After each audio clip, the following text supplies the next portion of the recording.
तो वैदिक ज्योतिष केंद्र में आपका स्वागत है। आज हम बात करने वाले हैं कि राहु की महादशा अगर कुंडली में चल रही है तो राहु की स्थिति को पहले जांच लीजिए। राहु कहाँ बैठा हुआ है अगर राहु आपके कुंडली में अच्छे भाव में है या खराब भाव में है। ये एक लगन कुंडली मैंने तैयार कर रखी है। इसमें मैंने कोई राशि को नहीं लगन बनाया है, लग्न को इसमें कोई तैयार हमने नहीं किया है, इसलिए इसमें कौन सा लगन तैयार होगा इसमें कोई महत्वपूर्ण नहीं रखता। राहु की कोई अपनी राशि है नहीं, इसलिए लगन कोई भी हो, राहु का स्वभाव नैसर्गिक तौर से वही रहता है। जन्म कुंडली में देखा कहीं भी देखा जाए तो जाहिर सी बात है, जब नैसर्गिक स्वभाव वही रहता है तो महादशा में वही फल देगा राहु जो उसका नैसर्गिक स्वभाव होता है। राहु की महादशा अगर जन्म कुंडली में आ गई है, आपके महादशा राहु की अगर चल रही है तो पहले उसका फल क्या होगा वो आप जान लीजिए। भावगत फल तो आपको देगा ही, क्योंकि राहु अपने स्वभाव को भाव के अनुसार देगा। बुरा देगा अच्छा देगा यह भी चर्चा कर लेंगे। तो हम भावगत चर्चा की विषय में बात करते हैं। अगर राहु आपके लग्न में बैठा हुआ है, किसी का राहु आकर लग्न में बैठ जाए तो वो क्या क्या बिगाड़ सकता है, वो क्या बिगाड़ेगा। राहु अगर लग्न में बैठा है तो व्यक्ति के आचरण को खराब कर देगा, वो मूर्खतापन व्यवहार करेगा, उसको जलन कपट द्वेष पाखंड करने वाला ये सब बनाएगा। पाखंड वो नवम भाव में भी बनाएगा, क्योंकि धर्म से पाखंड वाला हो जाएगा, यहाँ स्वभाव से पाखंडी हो जाएगा। ठीक है, तो ये बिगाड़ेगा।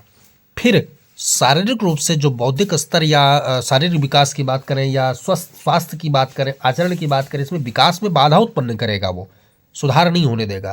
तो ये लगन में बैठकर राहु महादशा में आपका फल देगा। ठीक है, बाकी खराब भाव में तो नैसर्गिक खराब भाव ही देगा।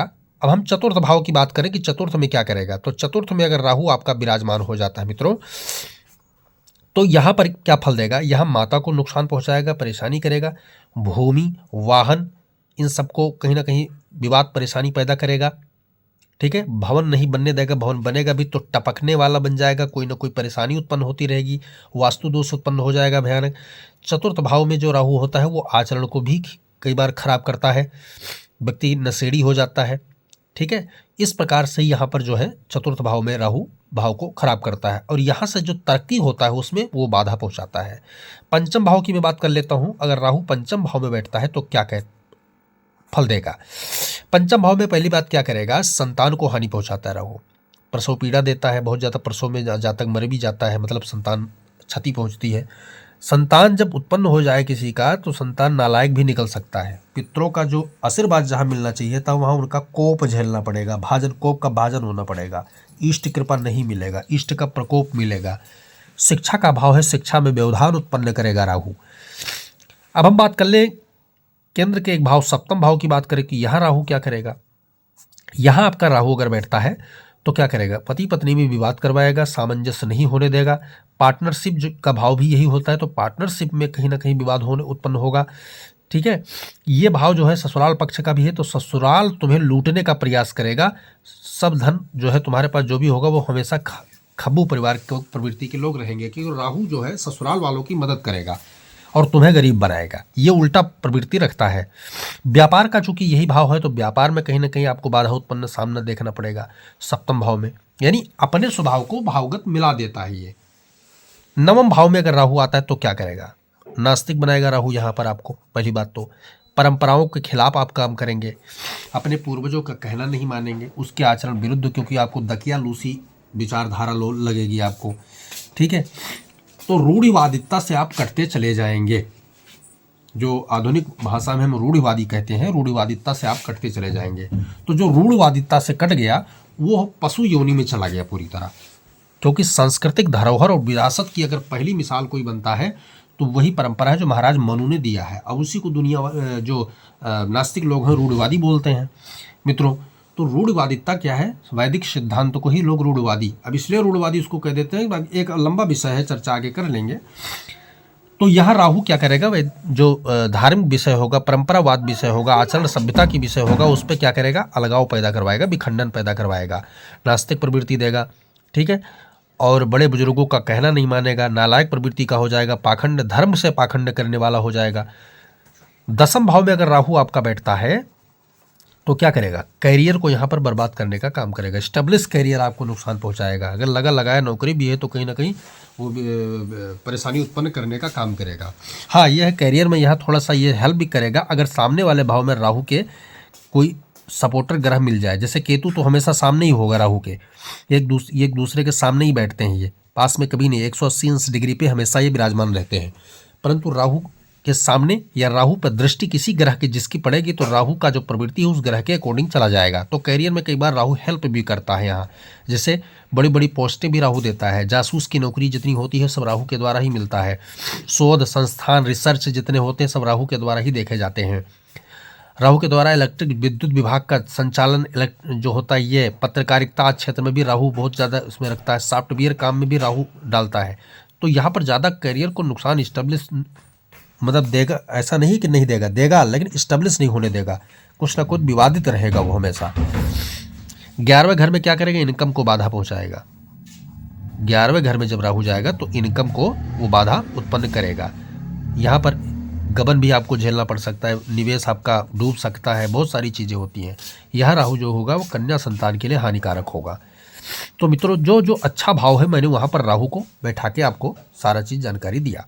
अब हम बात कर लेते हैं कि राहु में जब मंगल सूर्य का अंतर प्रत्यंतर आता है तब क्या होता है।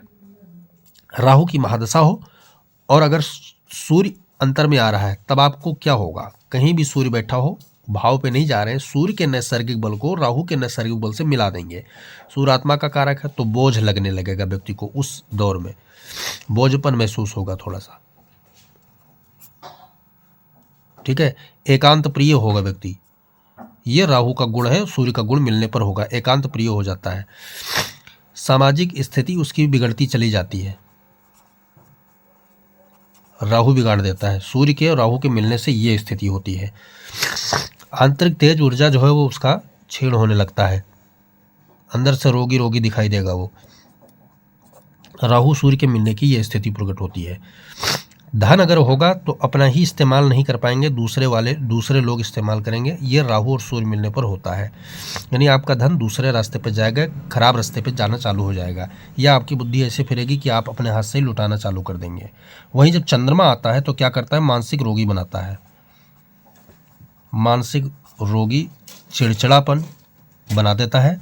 और ये क्या करता है, चालाक प्रवृत्ति का गुण अंदर भर देता है। वो चालाकीपन जहाँ पर ये अपना नफा नुकसान भी नहीं देखता, चतुर और चालाक दोनों बनाता है। ये चालाक कई प्रकार के, तो अपने फायदे के लिए चालाकी करे वो तो चलने वाला, लेकिन यहाँ जो चालाकी है वो दूसरे प्रकार का, अपना नुकसान कराने वाला चालाकी है ये। तो मूर्खतापन, मानसिक पागलपन में जो चालाकी होती है वो ये है। शिक्षा में व्यवधान उत्पन्न करेगा। अगर शिक्षित व्यक्ति है, कंपटीशन वगैरह प्रतिस्पर्धा वगैरह कोई करता है जाता है तो वहाँ फेल होगा, हमेशा बाधा उत्पन्न करेगा राहु, क्योंकि चंद्रमा के गुण को वो नुकसान पहुँचाएगा। यहाँ जलीय संबंधी रोग हो सकता है। यहाँ सूर्य क्या कह देता है, अग्नि संबंधी रोग देगा, जैसे कि टाइफाइड, ज्वर, मस्तिष्क, ठीक है, अपच, ये सारा देगा। तो वहीं चंद्रमा जो है जलीय रोग देगा। जलीय रोग में जैसे सर्दी, जुकाम, खांसी, ये सब देगा, खून संक्रमण ये सब देगा, वायरल इफेक्ट देगा आपको, जलोदर रूपी बीमारी दे सकता है, शरीर में खून पानी की कमी हो सकती है, ये सारा चीज़ जो है यहाँ पर चंद्रमा देगा। चंद्रमा जो संचित धन होता है आपके पास, राहु चंद्रमा मिलने के कारण वो क्या है, धीरे धीरे खत्म हो जाता है और नया धन आने नहीं देता। तो ये रहा मित्रों राहु में चंद्रमा का अंतर। मैं बात कर लेता हूँ मंगल का। जब मंगल आता है तब क्या करता है राहु में। वैसे राहु और मंगल को हम शत्रु नहीं मानते हैं, ना कहीं बताया गया है कि यह शत्रु है, समग्रह में माना जाता है। अब मंगल अगर अंतर में आ गया तो क्या होगा, व्यक्ति कपटी हो जाएगा, जलनशील हो जाएगा, जलने वाला। अब क्यों हो जाएगा, मंगल जो है उग्र ग्रह माना जाता है, पराक्रमी ग्रह माना जाता है, बली ग्रह माना जाता है, और अग्नि तत्व इसका भी है, पराक्रमी ग्रह होता है। तो राहु क्या करेगा, भड़काएगा इसको, क्योंकि राहु के पास कोई अपना आधार तो है नहीं, तो आधार मंगल को पकड़ेगा तो ये मंगल भड़केगा तो व्यक्ति कपटी, जलने वाला, ईर्षालु, झगड़ालू, क्रोधी, ठीक है। और स्थिति ये भी बन जाता है कि अपना घर फूंक कर तमाशा देखने वाला भी कई बार मंगल बना देता है। तो ये मंगल राहु की स्थिति बहुत खराब होती है। धन के मामले में अगर विचार करें तो मंगल क्या करेगा कि अपने धन को जुआरियों शराबियों के बीच में लुटाने वाला मंगल बना देता है। तो मंगल राहु, चंद्र राहु, सूर्य राहु की स्थिति परिस्थिति जब भी दशा महादशा में आए तो इनकी तुरंत शांति करवा लेनी चाहिए, देर नहीं करनी चाहिए, क्योंकि इनकी शांति अगर नहीं कराएंगे तो सिवाय नुकसान के और कुछ प्राप्त होने वाला नहीं है। तो यह रहा राहु महादशा का फल, और अंतर में सूर्य चंद्र मंगल की महादशा जब आओगे तो क्या फल होगा वो सारा विवरण आपने सुना। वीडियो पसंद आए तो लाइक कीजिए, शेयर कीजिए, सब्सक्राइब कीजिए, साथ में बेल आइकन का बटन जरूर दबाएं। जय श्री राम।